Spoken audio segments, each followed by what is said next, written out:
வணக்கம் நண்பர்களே. இன்றைய வீடியோவில் ஜோதிடத்தில் மிகவும் முக்கியமான ஒரு விஷயம் கரணம் பற்றி பார்க்கப் போகிறோம். நாம் செய்யும் சுபகாரியங்கள் வெற்றி பெற எந்த கரணம் நல்லது, எந்த கரணம் தவிர்க்க வேண்டும் என்பதை இந்த வீடியோவில் முழுமையாக தெரிந்து கொள்ளலாம். கரணம் என்றால் என்ன?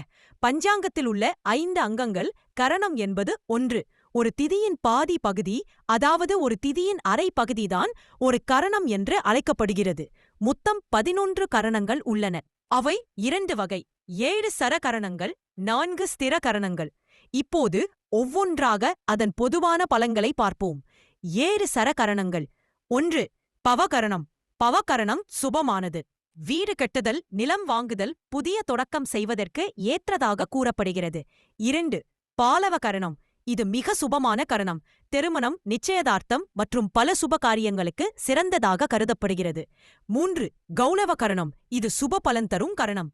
கல்வி, வியாபாரம், பயணம் போன்ற செயல்களுக்கு நல்லது என்று சொல்லப்படுகிறது. 4. தைதில் கரணம். இது மிதமான சுபம்.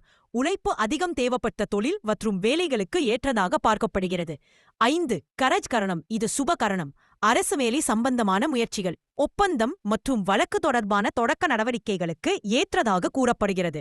6. வணிஜ கரணம். இது வியாபாரத்திற்கு சிறந்த கரணம். பணம், முதலீடு, வணிக செயல்கள் மற்றும் பரிவர்த்தனைகள் செய்வதற்கு ஏற்றதாக கூறப்படுகிறது. விஷ்டி அல்லது பத்திரை கரணம். இது பொதுவாக அசுபமான கரணம். திருமணம், வீடு புகுதல் போன்ற சுபகாரியங்களை தவிர்க்க வேண்டும் என்று சொல்லப்படுகிறது. தடைகள், போராட்டம் அல்லது தண்டனை சார்ந்த செயல்களுக்கு மட்டும் உகந்ததாக கூறப்படுகிறது. 4 ஸ்திர கரணங்கள். 8. சகுனி கரணம். இது கலப்பு பலன் தரும் என்று கூறப்படுகிறது. திட்டமிடல், ஆலோசனை மற்றும் ரகசிய வேலைகளுக்கு ஏற்றதாக பார்க்கப்படுகிறது. 9. சதுஷ்பாத கரணம். இது சுபமானது. விவசாயம், மிருகங்கள், நிலம் மற்றும் வாகனம் சம்பந்தமான வேலைகளுக்கு ஏற்றதாக கூறப்படுகிறது. 10. நாகவ கரணம். இது பொதுவாக அசுபமானது. சுபகாரியங்களை தவிர்க்க வேண்டும் என்று சொல்லப்படுகிறது. கடுமையான அல்லது ரகசிய செயல்களுக்கு மட்டும் உகந்ததாக பார்க்கப்படுகிறது.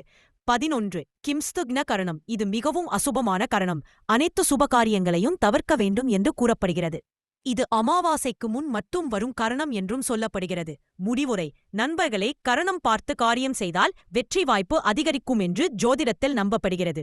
குறிப்பாக பாலவ, பவ, வணிஜ ஆகியவை சுபம் என்று பொதுவாக கூறப்படுகிறன.